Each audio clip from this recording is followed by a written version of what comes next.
Hi guys, ನಮಸ್ತೆ. Welcome back to my YouTube channel. Last ವ್ಲಾಗ್ನ ನೀವೆಲ್ಲ ನೋಡಿರ್ತೀರಾ ಅಂತ ಅಂದ್ಕೊತೀನಿ. ಅದರಲ್ಲಿ ಸಂಡೇ ವ್ಲಾಗ್ ಒಂದು ಅಪ್ಲೋಡ್ ಮಾಡಿದ್ದೆ. ಅವತ್ತಂದೇ ವಿಡಿಯೋ ಕಂಟಿನ್ಯೂ ಮಾಡ್ತಾಯಿದ್ದೀನಿ ಇದರಲ್ಲಿ. ಸೊ ಅಲ್ಲಿಂದ ಬಂದು ಅವತ್ತು ನೈಟು ನಾವು ಆನ್ ದಿ ವೇ ಬರ್ತಾ ಅಲ್ಲಿ ಯಾರೋ ಮಾವಿನಕಾಯಿ ಕೊಟ್ಟರು. ಆ ಮಾವಿನಕಾಯಿನ ಅರ್ಧ ತಿಂದ್ಬಿಟ್ಟು ಇನ್ನರ್ಧ ಇತ್ತಲ್ಲ, ಅದರಲ್ಲಿ ಮಾವಿನಕಾಯಿ ಚಿತ್ರಾನ್ನ ಮಾಡೋಣ ಅಂದ್ಬಿಟ್ಟು ಮಾಡ್ತಾಯಿದ್ದೀನಿ. ಅದಕ್ಕೆ ತೆಂಗಿನಕಾಯಿ ಕಟ್ ಮಾಡಿ ಹಾಕಿದ್ದೀನಿ. ಆಮೇಲಿಂದ ಒಂದು ಮೂರೇ ನಾನು ಖಾರ ತಿನ್ನಲ್ವಲ್ಲ ಜಾಸ್ತಿ, ಹಾಗಾಗಿ ಮೂರೇ ಮೆಣಸಿಕಾಯಿ ಹಾಕ್ಕೊಂಡಿದ್ದೀನಿ. ನೆಕ್ಸ್ಟ್ ಒಂದು ಚೂರು ಜೀರಿಗೆ ಮತ್ತು ಒಂದು ಸ್ವಲ್ಪ ಸಾಸಿವೆ, ಆಮೇಲಿಂದ ಒಂದು ಚೂರು ಮೆಂತ್ಯ ಮತ್ತು ಉದ್ದಿನ ಬೇಳೆ. ಮೆಂತ್ಯ ಹಾಕಿದ್ರೆ ಒಂದು ಸ್ವಲ್ಪ ಟೇಸ್ಟ್ ಬೇರೆ ಥರ ಬರುತ್ತೆ. ಕೆಲವ್ರು ಹುರಿದ್ಬಿಟ್ಟು ಹಾಕ್ತಾರೆ, ನಾನು ಹಾಗೆ ಹಾಕ್ಕೊತಾ ಇದ್ದೀನಿ. ಅದರಲ್ಲಿ ಸ್ವಲ್ಪ ಬೇಳೆನ ಹಂಗೆ ಉಳಿಸ್ಕೊತಾ ಇದ್ದೀನಿ, ಅಂದರೆ ಉದ್ದಿನ ಬೇಳೆನ. ಸೊ ಇದಿಷ್ಟನ್ನು ಈಗ ರುಬ್ಕೋಬೇಕು. ಸೊ ಅದನ್ನು ರುಬ್ಕೊಂಡಾದಮೇಲೆ ನಾನು ಅದಕ್ಕೆ ತುರಿದು ಇಟ್ಕೊಂಡಿರೋಂಥ ಮಾವಿನಕಾಯಿನ ಸೇರಿಸ್ಕೊತಾ ಇದ್ದೀನಿ. ಕೆಲವರು ಕಟ್ ಮಾಡಿ ಹಾಕ್ಕೊತಾರೆ, ನಾನಿಲ್ಲಿ ತುರಿದ್ಬಿಟ್ಟು ಆಮೇಲೆ ಒಂದು ಸ್ವಲ್ಪ ಜಾಸ್ತಿ ಅಲ್ಲ, ಒಂದು 2-3 ರೌಂಡ್ ಓಡಿಸ್ಕೊತೀನಿ ಅಷ್ಟೇ. ರುಬ್ಬೋವಾಗ ನಾನೊಂದು 2 ಸ್ಪೂನಷ್ಟು ನೀರು ಹಾಕ್ಕೊಂಡಿದ್ದೆ. ಜಾಸ್ತಿ ನೀರು ಹಾಕಿದ್ರೆ ಅಷ್ಟು ಚೆನ್ನಾಗಿರಲ್ಲ, ಹಾಗಾಗಿ ಒಂದು ಚೂರು ನೀರು ಹಾಕ್ಕೊಂಡಿದ್ದೆ. ಸೊ ಇದನ್ನ ಹಂಗೆ ರುಬ್ಬಿ ಎತ್ತಿಟ್ಕೊಂಡು ಒಂದು ಬಾಣಲೆಗೆ ಎಣ್ಣೆ ಹಾಕ್ಕೊತಿದ್ದೀನಿ. ಎಣ್ಣೆ ಹಾಕ್ಕೊಂಡು ಅದು ಎಣ್ಣೆ ಒಂಚೂರು ಕಾದ್ಮೇಲೆ ಸಾಸಿವೆ ಮತ್ತು ಜೀರಿಗೆ, ಮಾಮೂಲಿ ಒಗ್ಗರಣೆಗೆ ಏನೇನು ಹಾಕ್ತಾರೆ ಅದು, ಕಡಲೆಬೇಳೆ, ಕಡಲೆ ಬೀಜ, ಕರಿಬೇವಿನ ಸೊಪ್ಪಿದ್ರೆ ಕರಿಬೇವಿನ ಸೊಪ್ಪು ನನ್ನ ಹತ್ರ ಇರಲಿಲ್ಲ, ಹಾಗಾಗಿ ನಾನು ಹಾಕಿಲ್ಲ. ಕರಿಬೇವಿನ ಸೊಪ್ಪು ಹಾಕಿದ್ರೆ ಇದಕ್ಕೆ ಒಂಚೂರು ಚೆನ್ನಾಗಿರುತ್ತೆ, ಹಾಗಾಗಿ ಕರಿಬೇವಿನ ಸೊಪ್ಪು ಹಾಕಿಲ್ಲ ನಾನು, ನನ್ನ ಹತ್ರ ಇರಲಿಲ್ಲ ಅಂತ ಅಂದ್ಬಿಟ್ಟು. ಇದು ಒಂಚೂರು ಬಾಡಿಸ್ಕೊಂಡಾದ್ಮೇಲೆ ಈರುಳ್ಳಿ ಹಾಕ್ಕೊಂಡಿದ್ದೀನಿ. ಈರುಳ್ಳಿನ ಚೆನ್ನಾಗಿ ಫ್ರೈ ಮಾಡ್ಕೋಬೇಕು. ಫ್ರೈ ಮಾಡ್ಕೊಂಡಾದಮೇಲೆ ಫ್ರಿಡ್ಜನ್ನಾದರೂ ಇದ್ದಿದ್ದರೆ ಒಂದು 2-3 ದಿವಸ ಇದನ್ನು ಈ ಥರ ಗೊಜ್ಜು ಮಾಡಿಕೊಂಡು ಫ್ರಿಡ್ಜಲ್ಲಿ ಎತ್ತಿಟ್ಕೊಬೋದು. ನಾನು ಒಂದು ದಿನಕ್ಕೆ ಮಾತ್ರ ಎತ್ತಿಟ್ಕೊಂಡಿದ್ದೆ, ಸ್ವಲ್ಪ ಜಾಸ್ತಿ ಆಯಿತು ಅಂತ ಅನ್ನಿಸ್ತು ಮಾಡಿದ್ರಲ್ಲಿ, ಹಾಗಾಗಿ ಅದರಲ್ಲಿ ಒಂಚೂರು ತೆಗೆದ್ಬಿಟ್ಟು ನಾಳೆಗೆ ಅಂತ ಅಂದ್ಬಿಟ್ಟು ಎತ್ತಿಟ್ಕೊಂಡಿದ್ದೆ. ಮಾವಿನಕಾಯಿ ಏನಾದರೂ ತುಂಬ ಹುಳಿ ಇದೆ ಅಂತ ಅನ್ನಿಸ್ದಾಗ ರಸ ತೆಗಿಬೇಕಾಗುತ್ತೆ.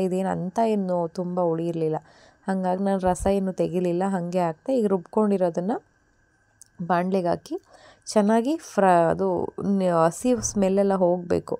ಇಲ್ಲಾಂದರೆ ನಾವು ಗೊಜ್ಜನ್ನ ಎತ್ತಿಟ್ಕೊತೀವಿ ಅಂದರೆ ಬೇಗ ಕೆಟ್ಟೋಗ್ಬಿಡುತ್ತೆ, ಹಾಗಾಗಿ ಹಸಿ ಸ್ಮೆಲ್ಲು ಚೆನ್ನಾಗಿ ಹೋಗೋವರೆಗೂ ಚೆನ್ನಾಗಿ ಫ್ರೈ ಮಾಡಬೇಕು. ಅಲ್ಲೇ ತಿಂದು ಅಲ್ಲೇ ಖಾಲಿ ಮಾಡೋದಾದರೆ ಏನು ಪ್ರಾಬ್ಲಮ್ ಇಲ್ಲ, ಒಂಚೂರು ಹಸಿ ಇದ್ದರೂ ನಡೆಯುತ್ತೆ. ನೆಕ್ಸ್ಟು ಒಂದು ಚಿಟಿಕೆ ಅಷ್ಟು ಅರಿಶಿನ ಪುಡಿ ಹಾಕ್ಕೊಂಡಿದ್ದೀನಿ. ಮರ್ತೋಗಿದ್ದೆ, ಅದನ್ನು ಆವಾಗಲೇ ಹಾಕ್ಕೋಬೇಕಿತ್ತು, ಬಟ್ ಮರ್ತುಬಿಟ್ಟಿದ್ದೆ. ಆಮೇಲೆ ನೆನಪಾಯಿತು, ಸೊ ಮತ್ತೆ ಹಾಕ್ಕೊಂಡೆ.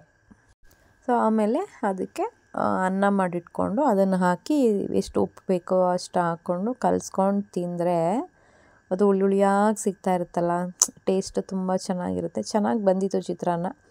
ಸೊ ನಾನೇನೋ ಮಾಡ್ತಿದ್ದೆ ಅಂತ ಅಂದ್ಬಿಟ್ಟು ಮಣಿ ಮಿಕ್ಸ್ ಮಾಡ್ತಾ ಇದ್ದಾನೆ. ನನಗೆ ಒಂದು ಕಮೆಂಟ್ ಬಂದಿತ್ತು ಆಯಿತಾ. ಏನು ಕಮೆಂಟ್ ಅಂದರೆ,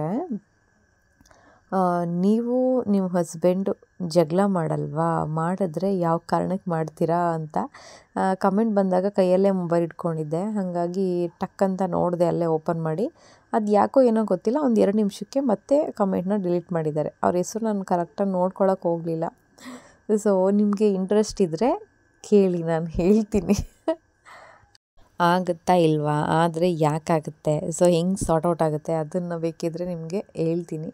ಸೊ ಮತ್ತು ಪುನರ್ವಂಗೆ ಅಂತ ಅಂದ್ಬಿಟ್ಟು ನಾನು ಪಾಂಡನ ಬುಕ್ ಮಾಡಿದ್ದೆ. ಸೊ ಬೇಗನೆ ಬಂತು ಅಲ್ಲ, ಆ್ಯಕ್ಚುಲಿ 4 to 5 ಡೇಸ್ ಡೇಟ್ ಕೊಟ್ಟಿದ್ದರು, ಬಟ್ ಅದನ್ನು ಬುಕ್ ಮಾಡಿದ್ದು ಒಂದು 2 ಡೇಸ್ಗೆ ಬಂತು. ನಾನು ಅಯ್ಯೋ ಅಷ್ಟು ದಿನ ಕಾಯಬೇಕಲ್ಲ ಅಂತಿದ್ದೆ, ಬಟ್ ತಕ್ಷಣವೇ ಬಂತು, ಖುಷಿ ಆಯಿತು.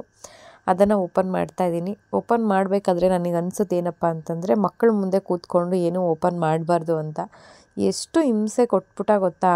ಇವಾಗಲ್ಲ, ಅದನ್ನು ಆಚೆ ತೆಗೆದು ಅದನ್ನು ಫಿಟ್ ಮಾಡೋ ಅಷ್ಟರಲ್ಲಿ ನನಗೆ ಸಿಟ್ಟೆ ಹತ್ಬಿಡ್ತು. ಏನೋ ಖುಷಿಗೆ ತರಿಸಿದ್ದೀನಿ ಅವನಿಗೆ ಖುಷಿಯಾಗಲಿ ಅಂತ, ಅವ್ನು ನೋಡ್ದಂಗೆ ಫಿಟ್ ಮಾಡೋಕ್ಕೆ ಬಿಡ್ತಿಲ್ಲ, ಸುಮ್ಮನೆ ತೊಂದರೆ ಕೊಡೋನು. ಆಗ ಕೋಪನೇ ಬಂದ್ಬಿಡ್ತು ನನಗೆ. ಆಮೇಲೆ ಅಂದ್ಕೊಂಡೆ ನಾನು, ಅವನಿಗೆ ಖುಷಿಯಾಗಲಿ ಅಂತ ಅಂದ್ಬಿಟ್ಟು ಅದೇ ಕಾರಣಕ್ಕೆ ನಾನು ಯಾಕೆ ಇವನ ಮೇಲೆ ಕೋಪ ಮಾಡ್ಕೊತಿದ್ದೀನಿ, ಇವನು ಹಿಂಗೆ ಡಿಸ್ಟರ್ಬ್ ಮಾಡ್ದೆ ಅಂತ ಅಂದ್ಬಿಟ್ಟು ನಾನೇ ಕಂಟ್ರೋಲ್ ಮಾಡಿಕೊಂಡೆ. ಆಮೇಲೆ ಮಾಡೋದೇ ಬೇಡ, ಅವ್ನು ಮಲ್ಕೊಂಡ್ಮೇಲೆ ಫಿಟ್ ಮಾಡಿದ್ರೆ ಆಯಿತು ಅಂತ ಅಂದ್ಬಿಟ್ಟು ಎತ್ತಿಟ್ಬಿಟ್ಟೆ. ನಾನು ಫಿಟ್ ಮಾಡೋಕ್ಕೆಲ್ಲ ಟ್ರೈ ಮಾಡಿದೆ, ಅಲ್ಲಿ ಡೈರೆಕ್ಷನ್ ಕೊಟ್ಟಿರ್ತಾರಲ್ಲ ಪೇಪರಲ್ಲಿ, ಅದನ್ನು ನೋಡ್ಕೊಂಡು ಮಾಡೋಣ ಅಂತ ಟ್ರೈ ಮಾಡಿದೆ. ಬಟ್ ಅದು ಫುಲ್ಲು ಕನ್ಫ್ಯೂಷನ್ ಅಂತ ಅನ್ನಿಸ್ತು. ಅರ್ಥನೇ ಆಗ್ತಿರ್ಲಿಲ್ಲ ಅದರಲ್ಲಿ ನೋಡ್ಕೊಂಡು ಮಾಡೋದು. ಮಧ್ಯದಲ್ಲಿ ಇವನು ಬೇರೆ ಡಿಸ್ಟರ್ಬ್ ಮಾಡ್ತಿದ್ನ. ಬಟ್ ತುಂಬ ತಾಳ್ಮೆಯಿಂದ ಕುತ್ಕೊಂಡು ಮಾಡಬೇಕಿತ್ತು ಇದನ್ನು. ಆಮೇಲೆ ಆ್ಯಕ್ಚುಲಿ ಏನು ಗೊತ್ತಾ, ಇದು 5 ನಿಮಿಷದ ಕೆಲಸ. 5 ನಿಮಿಷಕ್ಕೆ ಆಗೋದನ್ನು ನಾವು ಸುಮ್ಮನೆ ಗೊತ್ತಿರಲ್ವಲ್ಲ ಫಸ್ಟ್ ಟೈಮ್ ನಮಗೆ, ಹಂಗಾಗಿ ಸ್ವಲ್ಪ ತಲೆ ಕೆಡಿಸ್ಕೊತೀವಿ ಅಷ್ಟೇ. ಆಮೇಲೆ ಎದುರುಗಡೆ ಮನೆ ಹುಡುಗ ಬಂದ, ಅವ್ನು ನೋಡಿದ್ದ ಮುಂಚೆ ಪಾಂಡನ, ಹಂಗಾಗಿ ಹಂಗೆ ಆಂಟಿ ಹಿಂಗೆ ಆಂಟಿ ಹಂಗೆ ಮಾಡಬೇಕು ಅಂತ ಅಂದ್ಕೊಂಡು ಅವನು ಟ್ರೈ ಮಾಡ್ದ. ಸೊ ಆಮೇಲೆ ಸುಮ್ಮನೆ ಯಾಕೆ ತಲೆ ಕೆಡಿಸ್ಕೊಳ್ಳೋದು, ಅವ್ನು ಮಲ್ಕೊಂಡ್ಮೇಲೆ ಮಾಡಿದ್ರಾಯ್ತು ಅಂದ್ಬಿಟ್ಟು ಎತ್ತಿಟ್ಬಿಟ್ಟು ಮೊಬೈಲ್ ನೋಡದೆ ಕೂತ್ಕೊಂಡು ಹೆಂಗೆ ಫಿಟ್ ಮಾಡೋದು ಅಂತ. ಸೊ ಅದರಲ್ಲಿ ನೀಟಾಗಿ ಡೈರೆಕ್ಷನ್ ಎಲ್ಲ ಕೊಟ್ಟಿದ್ರಲ್ಲ, ಆಮೇಲಿಂದ ಕೂತ್ಕೊಂಡು ಫಿಟ್ ಮಾಡಿದೆ. ಇವನಿಗೆ ಅಷ್ಟೊಂದು ಇನ್ನೂ ಗೊತ್ತಿಲ್ಲ, ಹೊಸ್ತಲ್ವ ತಂದುಕೊಟ್ಟಿದ್ದು, ಹಾಗಾಗಿ ಇನ್ನೂ ಅವನಿಗೆ ಕರೆಕ್ಟಾಗಿ ಹಿಂಗೆ ಹೋಗಬೇಕು ಅಂತ ಗೊತ್ತಿಲ್ಲ, ಪರದಾಡ್ತಿರ್ತಾನೆ ಸ್ವಲ್ಪ. ಅವನ ಎದುರುಗಡೆ ಮನೆ ಪಾಪು ಹತ್ರ ನೋಡಿಬಿಟ್ಟು ಫುಲ್ ಖುಷಿ ಪಡ್ತಿದ್ದ, ಅದ್ರ ಜೊತೆ ಆಟಾಡೋಕ್ಕೆ ಇಷ್ಟಪಡ್ತಿದ್ದ. ಹಾಗಾಗಿ ಅವನಿಗೆ ತರಿಸ್ಕೊಟ್ಟಂಗಾಯಿತು. ಒಂದೊಂದು ಸಲ ಅನಿಸುತ್ತೆ ಇದ್ರ ಅವಶ್ಯಕತೆ ಎಲ್ಲ ಇದೆಯಾ, ಇದಕ್ಕೆಲ್ಲ ಅಮೌಂಟ್ ಹಾಕಿ ಇದೆಲ್ಲ ಖರ್ಚು ಮಾಡಬೇಕಾ, ಏನಕ್ಕೆ ಇದೆಲ್ಲ ಸುಮ್ಮನೆ ವೇಸ್ಟು, ಒಂದಷ್ಟು ತಾಡು ಮಕ್ಕಳು ವಿಸಾಕಕ್ಕೆ ಅದೇನಕ್ಕೆ ಇಷ್ಟೊಂದೆಲ್ಲ ದುಡ್ಡು ವೇಸ್ಟ್ ಮಾಡಬೇಕು ಅಂತ ಒಂದೊಂದು ಸಲ ಅನಿಸುತ್ತೆ. ಬಟ್ ಇನ್ನೊಂದು ಸಲ ಏನನ್ಸುತ್ತೆ, ಈಗ ನಾವು ಏನೇ ಮಾಡಿದ್ರೂ ಅವ್ರಿಗೋಸ್ಕರ ತಾನೇ ಮಾಡಿರ್ತೀವಿ. ಈಗ ನಾವು ಏನೇ ಕಷ್ಟಪಟ್ಟರು ಏನೇ ಸಂಪಾದನೆ ಮಾಡಿದ್ರು ಮಕ್ಕಳಿಗೋಸ್ಕರನೇ ಮಾಡಿರ್ತೀವಿ. ಸೊ ಎಷ್ಟೊತ್ತು ಅವ್ರಿಗೆ ಎಷ್ಟೊತ್ತು ಖುಷಿ ಅನಿಸುತ್ತೋ ಅಷ್ಟೊತ್ತು ಆಟ ಆಡಲಿ. ಬಟ್ ಅವ್ರ ಖುಷಿ ಮುಂದೆ ಅದೇನೋ ದೊಡ್ಡದಲ್ವೇನೋ ಅಂತ ನನಗೆ ಒಂದೊಂದು ಸಲ ಅನಿಸುತ್ತೆ. ಸೊ ಆಮೇಲೆ ಈಗ ಪಾಂಡ ಬಂತಲ್ಲ, ಅವನಿಗೆ ಸ್ವಲ್ಪ ಓಡಾಡೋದಕ್ಕೆ ಸ್ವಲ್ಪ ಸ್ಪೇಸ್ ಕಮ್ಮಿ ಇತ್ತು. ಅವನೇನು ಮಾಡ್ತಿದ್ದ, ಈ ಮ್ಯಾಟ್ ಮೇಲೆ ಬಂದ್ಬಿಡ್ತಿದ್ದ. ಈ ಮ್ಯಾಟ್ ಮೇಲೆ ಬಂದರೆ ಅದು ತುಂಬ ಸಾಫ್ಟ್ ಇದೆಯಲ್ಲ, ಹಾಗೆ ಕಟ್ಟಾಗೋ ಚಾನ್ಸಸ್ ಇತ್ತು. ಹಾಗಾಗಿ ನಾನು ಮ್ಯಾಟೆಲ್ಲ ತೆಗೆದ್ಬಿಡೋಣ. ಆಮೇಲೆ ಇನ್ನೊಂದೇನೆಂದರೆ, ಇದು ಒಂದು ಕಡೆ ಕೂತ್ಕೊಂಡು ಆಟ ಆಡ್ತಾವಲ್ಲ ಅಂಥ ಮಕ್ಕಳಿಗೆ ಓಕೆ. ಬಟ್ ಈಗ ಅವನೀಗ ಚೆನ್ನಾಗಿ ಓಡಾಡ್ತಾನಲ್ಲ, ಒಂದು ಕಡೆ ಕೂತು ಟೈಮ್ ಸ್ಪೆಂಡ್ ಮಾಡೋದೊಂದು ತುಂಬ ಅಂದರೆ ತುಂಬ ಕಮ್ಮಿ. ನಾನು ಕೂತಿದ್ರೆ ಮಾತ್ರ ಕೂತಿರ್ತಾನೆ ಅಷ್ಟೇ ಅವನ ಪಕ್ಕದಲ್ಲಿ, ಇಲ್ಲ ಅಂದರೆ ಅವ್ನು ಕೂತು ಟೈಮ್ ಸ್ಪೆಂಡ್ ಮಾಡೋದೀಗ ತುಂಬ ಕಮ್ಮಿ ಆಗಿಬಿಟ್ಟಿದೆ. ಹಾಗಾಗಿ ಅವ್ನು ಮಲ್ಕೊಂಡಿದ್ದಲ್ಲ, ಮಲ್ಕೊಂಡಿರೋ ಟೈಮಲ್ಲಿ ಎಲ್ಲ ಎತ್ತಿಟ್ಬಿಡೋಣ. ಆಮೇಲೆ ಟಾಯ್ಸು ಅಷ್ಟೇ ಏನೂ ಮುಟ್ಟಲ್ಲ ಅವನು, ಸುಮ್ಮನೆ ಹಂಗೆ ಎಲ್ಲ ಹಂಗೆ ಎಲ್ಲ ಎರ್ರಬಿರಿ ಚೆಲ್ಲಿರ್ತಾನೆ. ಹಂಗಾಗಿ ಸ್ವಲ್ಪ ಸ್ಪೇಸ್ ಎಲ್ಲ ಕಮ್ಮಿ ಅಂತ ಅನ್ನಿಸ್ತಿತ್ತು. ಹಾಗಾಗಿ ಒಂದು ಗೊಂಬೆಗಳು ಮತ್ತು ಆಟ ಸಾಮಾನು ಏನೇನಿತ್ತು ಎಲ್ಲನೂ ಒಂದಷ್ಟು ದಿವಸ, 1 ತಿಂಗಳು ಎತ್ತಿಟ್ಬಿಟ್ರೆ ಆಮೇಲೆ ಅವನಿಗೆ ಮತ್ತೆ ಅದ್ರ ಮೇಲೆ ಇಂಟ್ರೆಸ್ಟ್ ಬರುತ್ತೆ. ಹಾಗಾಗಿ ಎಲ್ಲ ಆಟ ಸಾಮಾನು ಮತ್ತು ಆ ಮ್ಯಾಟು ಎಲ್ಲನೂ ಮೇಲೆ ಎತ್ತಿಡೋದಕ್ಕೆ ಅಂತ ಜೋಡಿಸ್ಕೊತಾ ಇದ್ದೀನಿ. ಅವನ ಎದುರಿಗೆ ಇದೆಲ್ಲ ತೆಗಿಯೋಕ್ಕೆ ಹೋದರೆ ಅಳ್ತಾನೆ, ಕೇಳ್ತಾನೆ, ಆಟ ಆಡಲ್ಲ ಬಟ್ ಕೇಳ್ತಾನೆ. ಸೊ ಮಲಗಿದ್ದಾಗ ಇದೆಲ್ಲ ಕೆಲಸ ಮುಗಿಸಿ ಇದೊಂಚೂರು ಸ್ಪೇಸ್ ದೊಡ್ಡದಾಗ ಅನಿಸುತ್ತೆ, ಇದನ್ನು ತೆಗೆದ್ಬಿಟ್ರೆ ಅವನು ಎಲ್ಲಿ ಬೇಕಾದರೂ ಪಾಂಡದಲ್ಲಿ ಓಡಾಡ್ಬೋದು ಮನೇಲಿ ಎಲ್ಲ ಕಡೆ. ಹಾಗಾಗಿ ಇದನ್ನು ತೆಗಿತಾ ಕೂತಿದ್ದೀನಿ. ಅವನಿಗೆ ಅಂತ ಬುಕ್ಸ್ ತರಿಸಿದ್ನಲ್ಲ, ಆ ಬುಕ್ಸು ಮತ್ತು ABCD ಇದಿಷ್ಟು ಬಿಟ್ಟು ಬೇರೆಲ್ಲ, ಮತ್ತು ಒಂದೆರಡು ಬಾಲು, ಅದಿಷ್ಟು ಬಿಟ್ಬಿಟ್ಟು ಉಳಿದಿದ್ದೆಲ್ಲದನ್ನು ಪ್ಯಾಕ್ ಮಾಡಿ ಎತ್ತಿಟ್ಟು ಬಂದೆ ಇವಾಗ. ಸೊ ಆಮೇಲಿಂದ ಅದೆಲ್ಲ ಎತ್ತಿಟ್ಟು ಬಂದ ಮೇಲಿಂದ ಇಲ್ಲಿ ಒಬ್ಬರು ಆಂಟಿ ಇದ್ದಾರಾಯ್ತಾ, ಅವರು ಒಂದಷ್ಟು ಗಿಡಗಳನ್ನ ಕೊಟ್ಟಿದ್ದರು. ಆ ಗಿಡಗಳೆಲ್ಲ ಹಾಕ್ತಾಯಿದ್ದೆ. ಒಂದಷ್ಟು ದಿವಸ ನೀರಲ್ಲೇ ಹಾಕಿ ಬಿಟ್ಬಿಟ್ಟಿದ್ದೆ, ಮಣ್ಣಿರಲಿಲ್ಲ ಮತ್ತು ಏನು ಹಾಕೋದಕ್ಕೂ ಪಾಟೇನೂ ಇರಲಿಲ್ವಲ್ಲ, ಹಾಗಾಗಿ ಹಂಗೆ ನೀರಲ್ಲಿ ಬಿಟ್ಟಿದ್ದೆ. ಸೊ ಇವತ್ತು ಒಂದಷ್ಟು ಕವರ್ ಸಿಕ್ತು, ಅದು ತುಂಬ ಗಟ್ಟಿಯಾಗಿದೆ. ಹಿಂಗೆ ಬಿಟ್ಟರೆ ಹಾಳಾಗುತ್ತಲ್ಲ ಗಿಡ ಅಂತ ಅಂದ್ಬಿಟ್ಟು ಸದ್ಯಕ್ಕೆ ಈ ಕವರಿಗೆ ಹಾಕ್ಕೊಂಡಿರೋಣ, ಆಮೇಲೆ ಬೇಕಿದ್ರೆ ಚೇಂಜ್ ಮಾಡಿದ್ರಾಯ್ತು ಅಂದ್ಬಿಟ್ಟು ಆ ಕವರ್ಗೆ ಅವರು ಏನೋ ಕಾಕಡ ಗಿಡ ಮತ್ತು ಚೆಂಡು ಹೂವು ಗಿಡ ಹೀಗೆ ಅದೇನೋ ಸುಮಾರು ಕೊಟ್ಟಿದ್ದರು.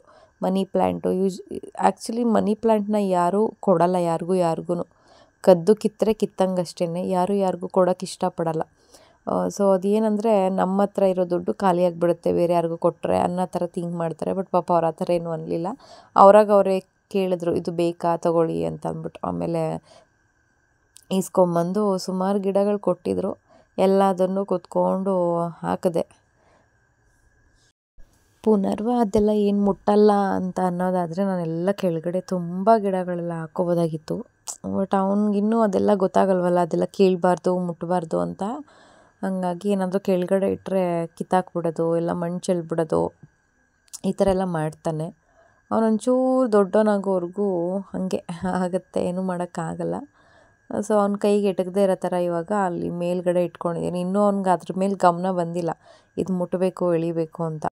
ಅದು ಕೆಂಪು ಮಣ್ಣಲ್ಲ, ಹಾಗಾಗಿ ಒಂಚೂರು ಏನಾದರೂ ನೆಲಕ್ಕೇನಾದರೂ ಬಿದ್ದರೆ ಗೋಡೆ ಎಲ್ಲ ಹಾಳಾಗುತ್ತೆ ಅಂತ ಅಂದ್ಬಿಟ್ಟು 3 ಕವರ್ 4 ಕವರ್ ಹಾಕಿ ಗಿಡನ ಹಾಕಿದ್ದೀನಿ ಇವಾಗ. ಓಕೆ ಗಾಯ್ಸ್, ಈ ವ್ಲಾಗ್ನ ನಾನು ಇಲ್ಲಿಗೆ ಮುಗಿಸ್ತಾ ಇದ್ದೀನಿ. ವಿಡಿಯೋ ಇಷ್ಟ ಆದರೆ ಲೈಕ್, ಶೇರ್ ಆ್ಯಂಡ್ ಕಮೆಂಟ್ ಮಾಡೋದನ್ನು ಮರಿಬೇಡಿ. Thanks for watching.